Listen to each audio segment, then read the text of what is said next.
오늘 우리가 읽을 세 번째 말씀은 사도행전 1장 12절에서 15절입니다.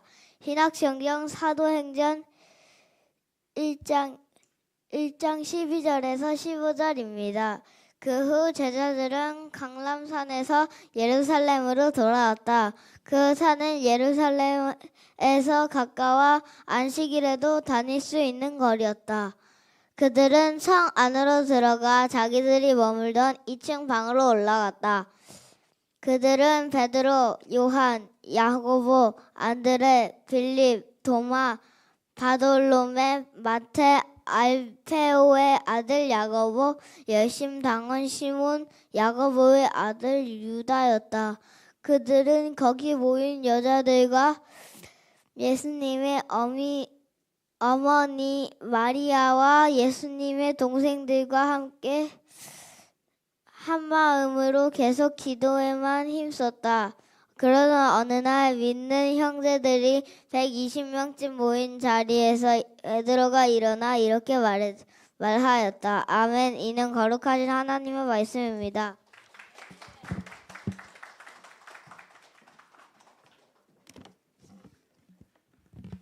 아유, 잘 읽었습니다. 네. 안 그래도 뭐예요? 그 마태, 요한 뭐 이거 제자들 이름 어떻게 읽거나 저는 사실 조금 고민했는데, 네. 아유, 너무 잘 읽었습니다. 네. 감사합니다. 네. 자, 우리 2024년 우리 3월 둘째 주 그리고 사순절 네 번째 주에 나오신 우리 성도 여러분들을 환영하고 축복합니다. 오늘도 하나님의 말씀으로 믿음을 세우시는 우리 꿈타워 공동체 되기를 소망합니다. 오늘 함께 나눌 말씀의 제목은요, 함께 읽어볼까요? 저녁 기도에 힘쓰니라.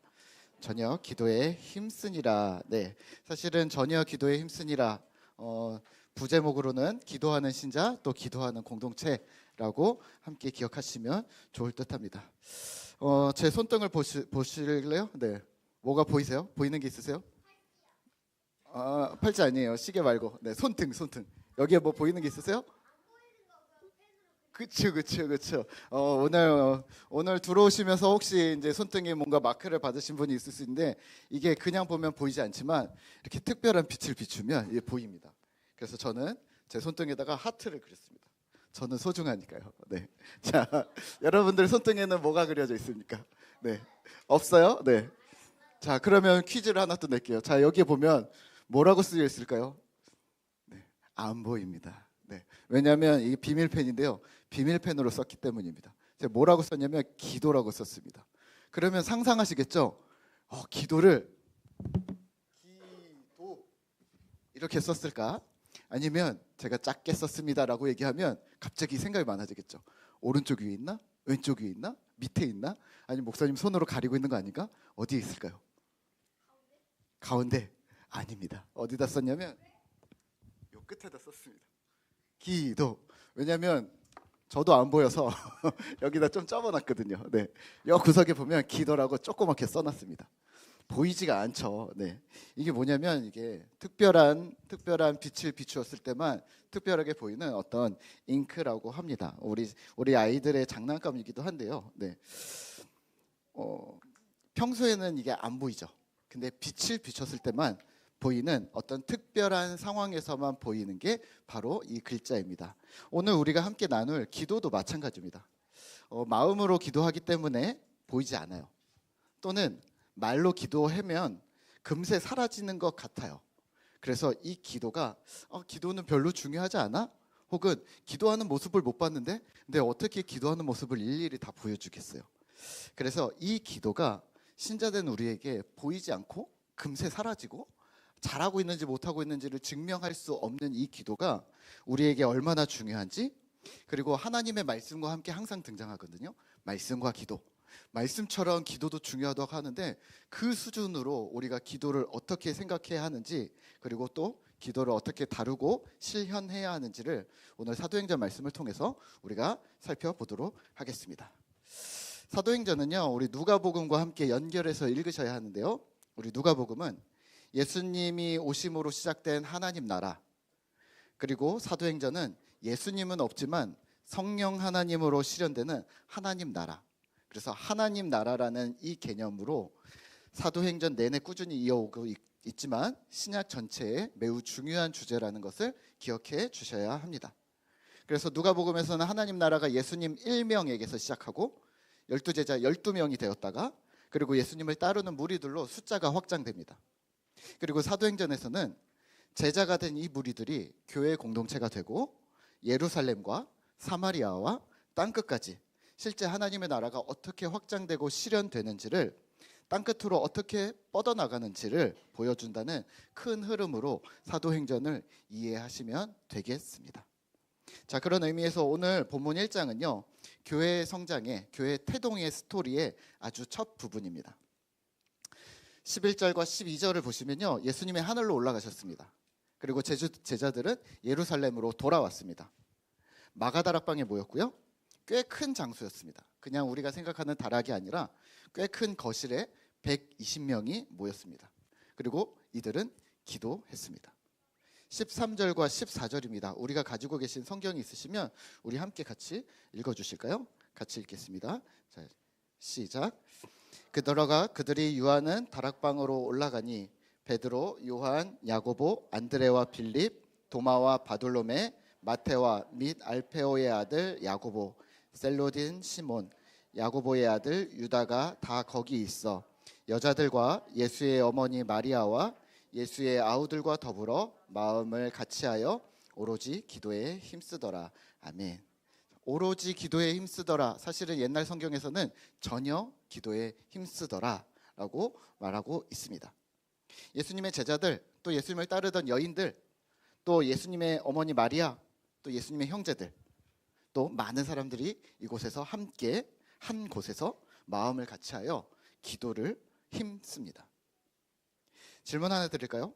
자, 마음으로 한 마음으로 기도에 힘썼다라고 하는데요. 무엇을 기도했을까요? 생각해 보세요. 왜 기도했을까요? 또 어떻게 기도했을까요? 전혀 기도에 힘썼다라는 이 말을 들으면 상상되는 모습이 있습니다. 어떤가요? 기도를 어떻게 했을까? 아, 기도를 내가 하는 스타일대로 생각하시겠죠? 소리를 지르고 아버지 뭐 이런 식으로, 또는 울면서 통성으로 기도하지 않았을까? 우리가 흔히 생각하는 것처럼 와 하면서 기도하지 않았을까? 또는 말을 엄청 빠르게 하지 않았을까? 여호와를 경외하며 주의 이를 기도하는 이렇게 기도하지 않았을까? 아, 기도를 그렇게 했을 수 있겠다. 또는요, 어떤 사람들은 보통 사람들이 알아들을 수 없는 말로 기도했을 거라고 생각하기도 합니다. 방언이나 뭐 여러 가지 방법으로 기도했을 거라고 생각을 합니다. 근데요, 우리가 지금 상상하고 있는 여러분들의 그 기도 모습이 오늘 사도행전에 나오는 실제 기도의 모습과 일치할까요? 지난주 수요 모임에서 우리가 소요리 문답을 공부하면서 교리 문답을 공부하면서 예수님의 모습이 문화적이다라는 얘기가 나와서 우리가 즐겁게 또 얘기를 했습니다. 통상 우리가 알고 있는 예수님은 어떻게 생기셨나요? 여러분들 알고 있는 예수님. 아, 예수님 항상 빨간 천을 두르고 계셨지. 하얀 옷을 입고 계셨지. 그리고요, 긴 머리에 금발, 그리고 코는 오똑하고 눈은요, 눈 크고, 그리고 뭔가 좀 슬픈 눈. 슬퍼서 내가 너를 사랑해 막 이런 느낌으로 슬픈 눈. 이게 문화적인 영향이라는 거죠. 갑자기 궁금해져서 제가 교리 준비를 하다가 궁금해져서 검색을 해봤습니다. 예수님은 이렇게 생기셨는데 제자들은 어떻게 생겼나? 베드로, 요한, 예수님 제자들의 헤어스타일이라고 제가 쳐봤습니다. 그랬더니 어떻게 나오냐면 다 뽀글머리, 짧은 뽀글머리. 우리 없는데 하여튼 우리 커트 머리, 지금 제 머리에 여기를 뽀글 흑인들 머리라고 생각하시면 될 것 같은데요. 그렇게 짧은 머리에 뽀글머리였습니다. 그래서 예수님 제자들이랑 예수님이랑 비슷하게 생기지 않았을까? 완전히 달랐을까? 혼자만? 또 그래서 혹시 다르니까 로마 시대였으니까요. 로마 시대 헤어스타일을 또 쳐봤습니다. 뭐가 나왔을까요? 역시 짧은 뽀글머리였습니다. 네. 당신은 짧은 머리 그리고 단순한 형태를 선호했답니다. 아마도 전쟁을 하기 위해서였던 것 같죠. 네. 그래서 수염도 길렀지만 뽀글머리, 짧은 머리 이렇게 선호했답니다. 그러니까 우리가 영국의 무슨 재판, 판사 이를 생각하시면 하얀색 가발을 쓰잖아요. 근데 그 가발이 멋있는 가발이 아니라 뽀글뽀글 돼 있는 그런 것처럼 그런 느낌이지 않았을까라는 생각을 해보았습니다. 마지막으로 혹시 하나 남은 유대 랍비들을 생각해봤습니다. 유대 랍비 스타일을 쳐봤습니다. 유대 랍비가 항상 모자를 쓰고 있기 때문에 머리가 어떻게 됐나? 근데 보니까 머리가 유대 랍비 역시 머리는 짧았습니다. 대신 구렛나루를 엄청 길게 기르고 수염을 기르는데 수염은 깎지 않아야 되는 그게 구약이 있거든요. 수염은 그냥 나오는 대로 그냥 건드리지 않는 게 풍습이었고 구렛나루를 옆에를 따서 구렛나루 옆에 그 우리 여자친구들 이렇게 머리 딴 것처럼 그게 여기 옆에가 이렇게 되어 있습니다. 그래서 그러면 우리가 알고 있는 예수님의 모습은 베드로 같은 곱슬머리거나 아니면 유대 랍비 스타일이었거나 또는 로마 스타일 그러면 우리가 알고 있는 지금 모습과는 실제 모습이 많이 다를 수도 있습니다. 예수님 하면 2024년 한국 사람들이 떠올리는 예수님의 모습이 서구 문화의 영향을 상당히 받았다는 거죠. 자, 그러면 그것만 영향을 받았을까요? 오늘 사도행전에 나오는 전혀 기도에 힘썼던 그들의 기도 형태도 현재 우리의 문화와 우리의 방식대로 하고 있을 가능성을 염두에 두셔야 합니다. 소리를 크게 냈다거나 빠르게 얘기했다거나 방언으로 얘기했다거나 그러면 우리는 또 이들이 무엇을 기도했을까 한번 생각해 보시죠. 기도의 내용은 무엇이었을까요? 목사님 그건 너무 쉽죠. 왜냐하면 120명이 모여서 기도했더니 하나님이 성령 하나님을 보내주셨잖아요. 그래서 방언도 하고 전도도 하고 모두 기도로 이루어진 겁니다 라고 얘기하시는 분들이 있겠죠. 자, 그러면 기도했더니 성령을 보내주신 걸까요? 그러면 성령 달라고 지금 기도하고 있는 걸까요? 결국 이들은 그러면 성령을 첫 번째로 기도로 얻어낸 첫 사람들인가요? 예루살렘의 한 집에서 120명이 모였습니다. 이들이 마음을 같이하여 전혀 기도에 힘썼습니다. 그런데 예수님은 뭐라고 하셨냐면요, 기다리라고 하셨습니다. 이 기도는요, 기다림이었습니다. 사도행전 1장 4절과 5절인데요. 혹시 성경에 있으시면 같이 읽겠습니다. 사도와 함께 모이사 그들에게 분부하여 이르시되 예루살렘을 떠나지 말고 내게서 들은 바 아버지께서 약속하신 것을 기다리라. 요한은 물로 세례를 베풀었으나 너희는 몇 날이 못되어 성령으로 세례를 받으리라 하셨느니라. 아멘. 예루살렘을 떠나지 말아라. 그대로 지켰습니다. 기다리라. 그대로 지킨 겁니다. 약속이 되어져 있었습니다. 기다리면 며칠 안에 성령 하나님이 오실 거야. 예수님은 요한복음 16장에서도 약속하신 진리의 성령, 그가 오시면 너희를 인도하실 거야 라고 말씀하셨거든요. 이 약속을 기다려. 예수님이 안 보인다고 예루살렘을 떠나지 말고 기다리라. 언제까지? 성령의 세례를 받을 때까지. 성령 하나님이 오시면 이제는 그분이 너희의 주인 되어 주실 거야. 예수님을 주인으로 불렀다면 지금까지는 이제는 성령 하나님을 주인으로 부르면 돼 라고 예언하셨습니다. 성경 어디에도 성령을 달라 해라 그러면 성령 하나님이 오실 거야 라는 말씀이 없습니다. 성령은 약속이었기 때문입니다. 이 부분은요, 구속사적으로 이해하셔야 하는데요, 오순절 성령 강림 사건은요 이제 2장인데요 오늘은 1장까지만 읽었지만 구약시대부터 예언된 사건입니다. 그리고 약속되어져 있던 하나님의 구속사역의 일부였습니다. 한번 보실까요? 요엘서에서 이런 말씀 들어보셨죠? 내가 내 신을 만민에게 부어주리니 너희 자녀들은 장래일을 말할 것이며 너희 늙은이들은 꿈을 꿀 것이며 젊은이들은 이상을 볼 것이라. 요엘서입니다. 내가 다윗의 집과 예루살렘 거민에게 은총과 간구하는 심령을 부어주리니 성령입니다. 이사야서에서도 같은 얘기를 합니다. 위에서부터 성신을 우리에게 부어주시리니 성령 이야기를 하고 있습니다. 하나님의 원대하신 계획 속에서 이미 맞추어져 있던 역사적인 일입니다. 그런데 이 엄청난 사건을 하나님 나라가 어떻게 이 땅에 실현되는가를 보여주는 사건을 우리는 사도행전 이 부분만 보고 잠깐의 기도로 성령이 임하게 만들었다? 기도하는 자들이 성령을 쟁취했다라는 기도했더니 됐다라는 식으로 말해도 되는 걸까요?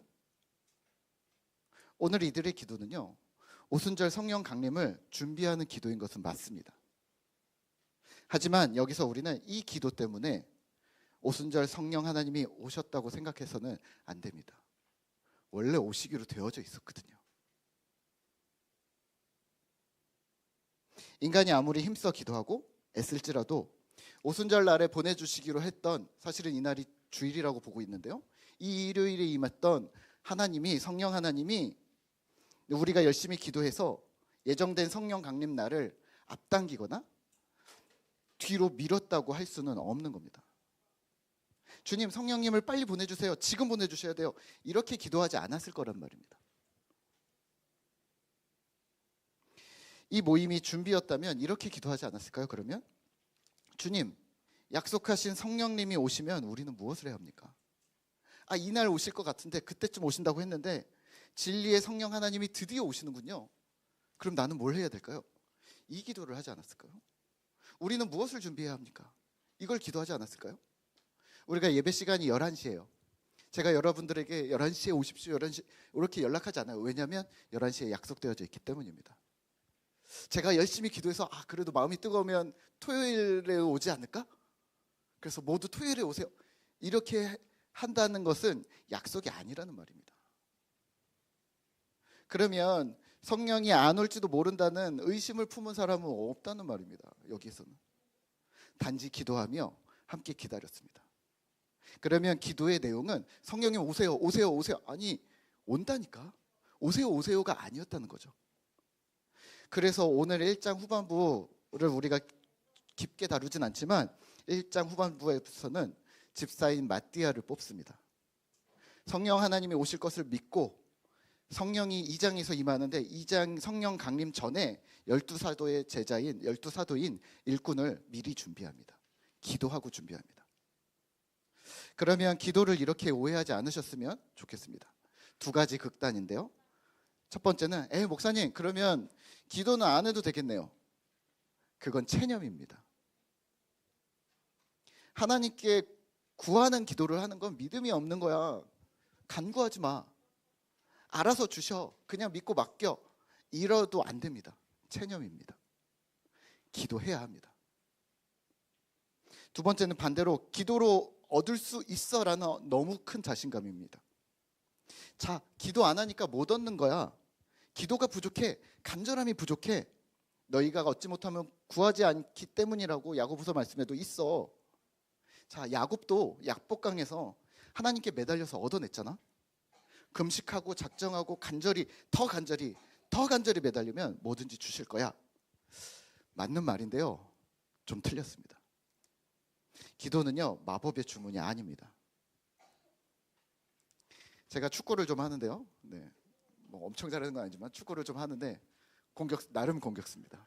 근데 공격수로 붙으면 수비수가 엄청 잘하는 사람이 붙을 때가 있습니다. 그리고 이 사람은 계속 저만 졸졸 따라다닙니다. 그러면 어느 날은 게임이 안 풀린 날이 있습니다. 왜 안 풀릴까요? 수비가 너무 잘하니까. 막 뛰는데 이 사람이 너무 가까이 붙고 너무 몸으로 미니까 내가 원하는 플레이를 할 수가 없는 거죠. 그러면은 어떻게 해야 할까요? 더 세게 할까요? 이 사람이 나보다 큰데 저는 작아요. 갑자기 몸이 키워지지 않아요. 이 사람이 나보다 큰데 모든 수비수는 저보다 큽니다. 그럼 어떻게 해야 할까요? 방법을 바꾸는 거죠.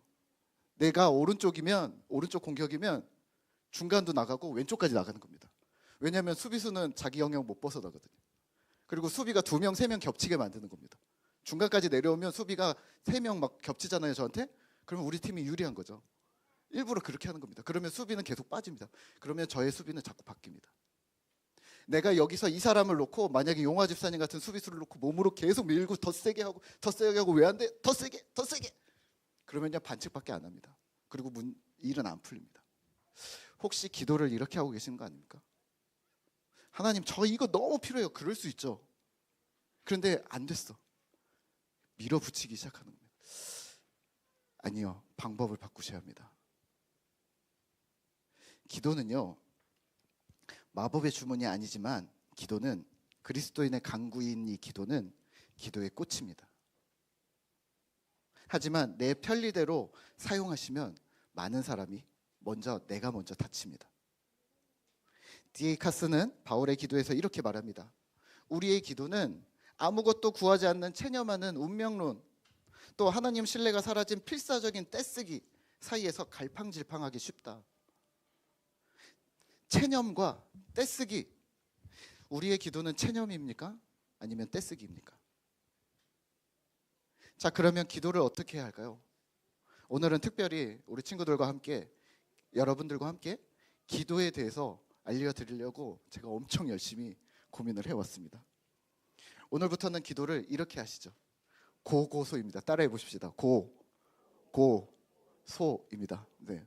자, 손가락 3개 펴시고요. 이렇게 저는 이렇게 펴는 걸 선호합니다. 이렇게 피셔도 되고요. 3개 펴시고요. 첫 번째 고백입니다. 따라해 봅시다. 고백.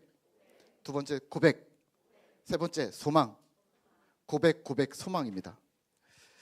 자, 무엇을 고백할까요? 현상을 고백하는 겁니다. 하나님께 말하듯이 내 상황을 고백하세요. 하나님, 오늘 제가 왔습니다. 피곤하고 졸린데도 교회에 왔습니다. 그렇죠, 진호? 네. 힘들고 너무 가고 싶지 않지만 왔습니다. 저 왔잖아요. 여기까지가 우선 고백입니다. 잘한 겁니다. 그거 기도입니다. 하나님, 제가 요즘 상황이 안 좋아요. 교회 갈 상황도 아니고 기도할 상태도 아니에요. 저 어려워요. 또는 회사에서 이런 일이 있었어요. 오늘 누가 저한테 이렇게 말했어요. 이런 일들이 생겼어요. 학교에서, 학원에서 친구들이 이렇게 말했어요. 길에서 모르는 사람이 저랑 이렇게 됐어요. 이런 좋은 일, 나쁜 일들이 있었어요 라고 말하는 것 고백입니다. 상황을 고백하십시오. 두 번째 고백은요, 따라해 봅시다. 하나님 고백. 하나님을 고백하십시오. 하나님이 어떤 분이신지 고백하는 겁니다. 내가 아는 한도 내에서 고백하면 됩니다.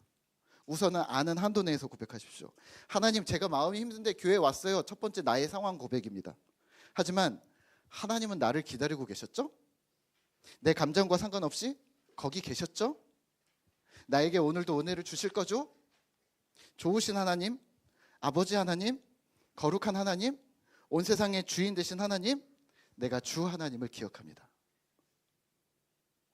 우리 부모님들이 이렇게 기도하셨어요. 말씀으로 기도한다. 언약을 붙잡고 기도한다. 이게 이겁니다. 하나님을 고백하는 겁니다. 성경 말씀에 이렇게 돼 있으니 하나님 이런 분이시잖아요. 나 근데 이렇거든요. 여기까지입니다. 나의 고백과 하나님에 대한 고백을 두 가지를 하셔야 합니다. 세 번째는 소망입니다. 따라해 봅시다. 소망. 소망은 간구라고 보셔도 되는데요. 간구라고 하면 너무 짧아집니다. 소망은요, 큰 간구라고 보시면서도 선을 넘지 않고 소망하는 겁니다. 이런 겁니다. 첫 번째, 하나님, 제가 슬픈 일이 있지만 교회 왔습니다. 나의 고백입니다. 두 번째, 그런데 하나님은 변함없이 좋으신 분이십니다. 세 번째, 오늘 주님 주시는 은혜를 저는 소망하겠습니다. 기대하겠습니다. 나에게 은혜를, 나에게 회복을 주세요. 하나님의 방법으로 주세요. 여기까지가 소망입니다. 선을 넘지 말아야 한다는 말은 그 방법까지 하나님께 요청하지 마시라는 말입니다. 하나님, 제가 오늘 은혜 받고 싶은데요, 찬양팀이 찬양을 좀 잘하게 좀 도와주세요. 목사님이 설교 좀 잘했으면 좋겠어요. 좀 눈 좀 깜빡 안 거리고 말 좀 안 더듬고 이랬으면 좋겠어요. 예. 하나님, 아이들이 떠들지 않았으면 좋겠어요. 하나님, 내가 오늘은 정신 집중을 잘할 수 있게 도와주세요. 여기 해주세요라고 기도한 것 같지만 사실은 하나님께 명령입니다. 하나님, 제가 보니까 예배 잘 드리면 이렇게 하시고 이렇게 하시고 이렇게 하시고 자, 이렇게 하세요. 하나님에 대한 명령입니다. 하나님, 이 사업이 잘 되려면 저 사람이 도장을 찍어줘야 되는데 저 사람의 마음을 바꿔서 이 사람이 이렇게 찍어서 내가 딱 잘 될 수 있게. 명령입니다. 하나님, 제가 학교에서 하나님께 영광 돌리고 싶은데 이번 시험에서 100점 맞게 도와주시고 전교 1등하게 도와주시고. 명령입니다. 어디까지만 가셔야 되냐면 하나님, 도장을 찍어야 합니다. 어쩌죠? 저는 하나님이 도와주실 것을 소망합니다. 하나님, 제가 학교에서 하나님께 영광 돌리고 싶은데 어쩌죠? 방법을 저는 모르겠는데 저는 우선 공부를 열심히 하겠습니다. 도와주십시오. 좋은 일을 상상하실 수는 있어요. 근데 하나님께 명령할 수는 없습니다. 상상하면서 하나님의 응답이 항상 우리가 상상하는 기대 이상으로 임한다는 사실을 기억하시죠. 그리고 하나님을 향한 어떤 특별한 요구들을 조금만 더 완곡하게 만들어 주시죠. 그러면 이제 기도하실 수 있겠죠? 기도할 수 있겠죠? 뭐라고요? 민건이 뭐라고? 어떻게 기도한다고? 세 가지? 고소하면 안 되고 고백하고 열심히 쓰는데 내가 질문해서 그래요. 고백하고 소망하고. 은채 뭐라고? 고백하고 소망하고. 자, 그러면 모든 기도 제목에 소로 기도하시면 됩니다. 선교사님을 위해서 기도해요. 그럼 선교사님의 상황을 고백해 주세요. 현 상황을. 그리고 신실하신 하나님을 고백해 주세요. 그리고 힘과 능력을 주시기를 소망하십시오. 아픈 친구가 있어요. 친구의 상황을 고백하세요. 내가 아는 하나님을 고백해요. 그리고 치유를 소망합니다. 지진과 전쟁 고통 중에 있는 나라들의 소식을 들었어요. 상황을 고백합니다. 온 세상의 주인이신 하나님을 고백하고 전쟁의 종료와 회복과 위로의 소망을 아뢰입니다. 삼박자 기도입니다. 예전에 제가 임종 예배를 다녀온 적이 있습니다. 돌아가신 분이었는데 처음에는 병문안이었는데요. 아내분이 많이 아프셔서 병실에 가서 예배를 드렸으면 좋겠대요. 그래서 갔습니다. 그래서 병명은 기억이 안 나는데 어찌됐건 예배를 드리기 전에 얘기도 나누고 힘이 너무 없으셨어요. 근데 눈도 마주치고 약간의 대화도 했습니다. 이틀이 지났는가 급하게 연락이 왔습니다. 임종 예배를 드려달래요. 아니 왜 갑자기? 네. 힘들지만 돌아가실 정도는 아니었는데 갔는데요. 정신이 없으셨고 숨쉬기 힘든 상황이었습니다. 아, 진짜 돌아가시겠네. 긴 투병 생활 회복을 꿈꾸고 간절히 기도하고 남편분은 회사를 그만두고 병간호로 들어가시고 그리고 한 5년이 흐른 상황이셨습니다. 간절히 기도했겠죠. 많은 사람들이 또 기도했겠죠. 근데 결국에는 죽음을 이제 인정하고 준비하는 단계였는데요. 죽음 앞에서 뭐라고 기도해야 할까? 고민을 엄청 많이 했습니다. 그리고 이렇게 기도했습니다. 우리의 상황을 아뢰습니다. 주님, 우리는 절망합니다. 그리고 항상 매 순간 절망합니다. 그리고 우리 모두가 절망합니다. 하지만 지금 이 시간 소망을 갖겠습니다. 하나님은 소망의 하나님이라고 하셨기 때문입니다. 지금 우리는 죽음 때문에 하나님 나라가 안 보이고 불안하고 두렵지만 이 믿음의 태도를 지금까지 우리가 잘 지켜온 믿음의 태도를 지켜내고 싶습니다. 주님 도와주십시오. 여기서 만약에 하나님 지금이라도 이러면 안 되는 거였거든요. 그래서 기도를 신자의 태도라고 말을 하는데요. 무슨 태도요? 하나님 사랑의 태도. 기도는 기능이 아니라 어떤 방법이 아니라 또 힘겨운 의무가 아니라 하나님 사랑과 우리 사람 사랑의 태도입니다. 이웃을 사랑하고 하나님을 사랑하는 자연스러운 신자의 본질인 것이죠. 그러면 하나만 더 기도의 방법, 어떤 형식을 좀 말씀을 드릴 건데요. 두 가지입니다. 첫 번째는 천천히 하세요. 풀 센텐스로 완전한 문장으로 하려고 노력을 하십시오. 사람에게 말하듯이 엄마 아빠에게 말하고 목사님께 말하듯이 천천히 말해주세요. 저는 이래서 이런 상황입니다 라고 얘기해 주세요. 또 두 번째는요, 꾸준히 해주십시오. 매일 혹은 매 시간 일상에서 꾸준히 하시는 겁니다. 학교나 회사 다녀올 때 우리 부모님들한테 전화하잖아요. 엄마 나 학교 끝나서 지금 집에 들어가. 엄마 어디로 가면 돼? 전화하잖아요. 네, 짧게라도 오늘 무슨 일이 있었는지도 얘기하고 지금 어디로 해야 되는지 뭐 여러 가지를 얘기하잖아요. 네, 짧아도 됩니다. 별 얘기 아니어도 됩니다. 전화하십시오. 그게 기도입니다. 전화를 자주 받는 사람과 친해지겠죠. 하나님이랑 친밀해지는 것이 포커스입니다. 기도의 본질은요, 하나님과의 친밀함입니다. 제가 고등학교 2학년 때 교회 수련회를 가면서 큰 결심을 했습니다. 내가 이번 수련회에는 한 3박 4일 정도 됐었는데요. 성령을 받아야겠다. 고등학교 2학년이니까 그럴 수 있어요. 그리고 예전에 우리가 다 그렇게 배웠으니까요. 그리고 저는 그래야겠다는 어떤 마음의 결심이 섰습니다. 그래서 이번 여름 수련회는 필살이다.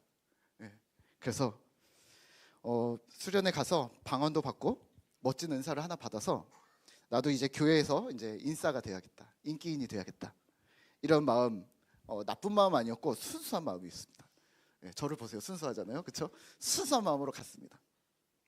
매일 저녁 기도회를 하는데 얼마나 간절했겠어요. 이번에 안 되면 내가 도태되는 느낌? 그래서 정말 간절히. 그래서 무릎을 때리면서 앉아서 장의자에서 기도를 했습니다. 그리고 무릎을 때리다가 무릎이 아프면 이제 가슴을 주먹으로 치면서 기도를 했습니다. 이게 치면 또 효과가 있어요. 네. 네. 근데 열심히 기도를 했습니다. 2시간, 3시간 열심히 기도했는데요.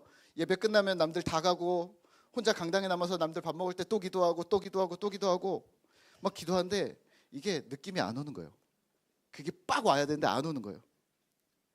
제가 초등학교 때까지 울보였거든요. 저희 애들이 잘 우는 친구들이 있는데 제가 초등학교 때까지 울보였습니다. 근데 제가 중학교, 고등학교 때부터는 독해져가지고 눈물이 절대 안 나는데 이때 고등학교라고 그랬잖아요. 근데 기도하는데 눈물이 나야 뭔가 좀 남들 보이기도 그렇고 나도 그렇고 좀 후련한데 눈물이 안 난다는 걸 내가 너무 잘 알고 있어서 눈물이 또 안 나네. 큰일 났네. 눈물이라도 나야 뭔가 은혜 받았다고 하는데 이게 어려운 거예요. 그래서 열심히 막 기도를 더 열심히 했습니다. 나는 왜 안 될까? 간절히 때리면서 둘째 날, 셋째 날이 다 돼가는데 이제 나가려고 옷을 갈아입는데 양쪽 무릎이 시퍼렇게 멍이 들어더라고. 허벅지가 가슴에 이렇게 그냥 만졌는데 계속 아픈 거예요. 금이 갔을 수도 있습니다. 가슴이 아픈 거예요. 왜 이렇게 아프지? 그렇게 열심히 기도를 했는데요. 좌절과 실망이 자꾸 오는 거예요. 그리고 마지막 날이 되면서 점점 초조해졌습니다. 마지막 날이 됐습니다. 마지막 날 마지막 밤에 열심히 기도하고 부르짖고 주여 주여 막 했죠. 다 된다고 하는데 그리고 다 되는 것 같은데 나만 안 되는 느낌 있잖아요. 근데 막 1시간을 넘게 기도하다가 도저히 안 되겠는 거예요. 똑같은 느낌. 아, 오늘도 똑같아. 이성적으로 생각할 때 이거는 어제랑 똑같아.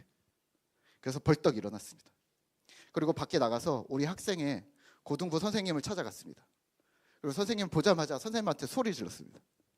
선생님, 왜 저한테는 성령님이 안 오시죠? 그리고 펑펑 울었습니다. 근데 은혜 받아서 온 거 아니고 화가 나서. 그리고 하나님께 아무리 소리 질러도 안 되는데 사람한테 쏟아부어야 되겠다는 생각이 들어서 선생님한테 가서 소리를 질렀습니다. 그랬더니 선생님이 안아주시더니 기도를 해주셨어요. 이렇게 기도해 주셨어요. 하나님, 혁이가 성령님을 간절히 만나고 싶어 합니다. 근데 잘 안 되나 봅니다.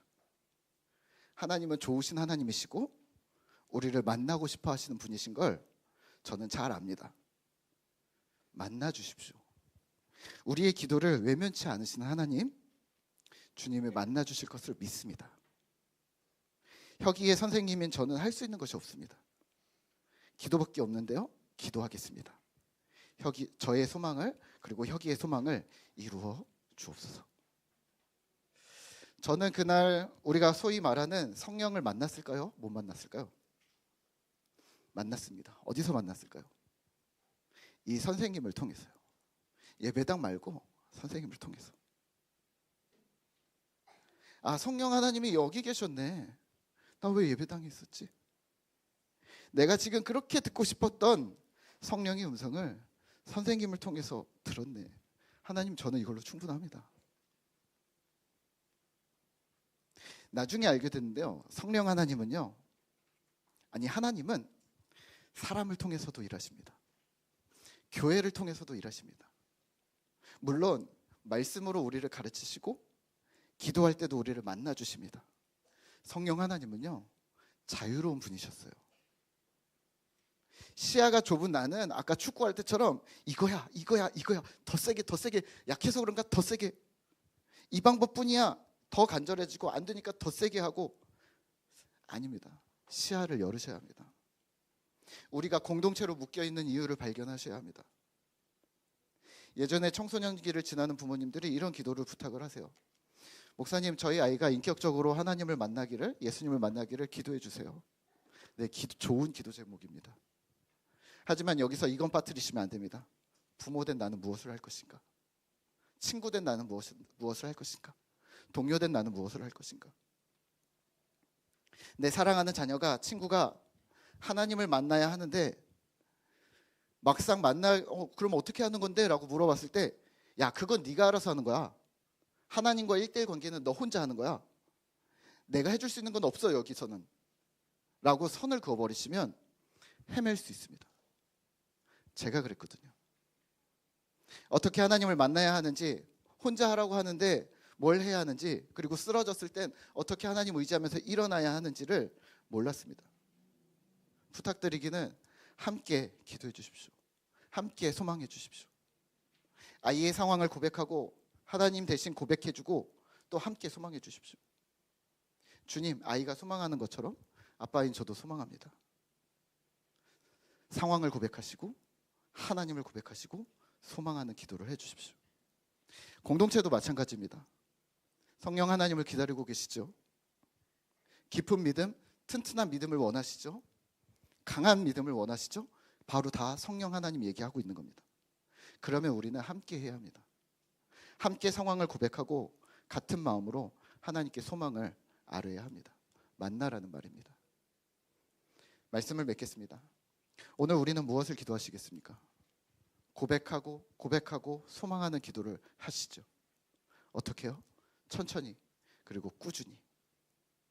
눈앞에 형제가 있는데 내 귀에 어려운 소식을 들었는데 기도를 안 한다고요? 외면한다고요? 사랑은 기도하는 일입니다. 기도는 하나님의 일하심에 나도 함께 하겠다는 마음을 보내는 일입니다. 그러면 전능하신 하나님은 우리의 기도가 필요하지 않지만 우리를 초대해서 그 기적의 역사를 함께 보게, 그 기쁨을 함께 나누게 하실 겁니다. 기적을 경험하는, 그래서 하나님을 가까이 하고 동행하는 신실한 꿈터 성도 되시기를 기도하겠습니다. 우리 이 시간에는요 함께 찬양할 텐데요, 하나님의 음성을 우리 함께 찬양하고 기도하겠습니다.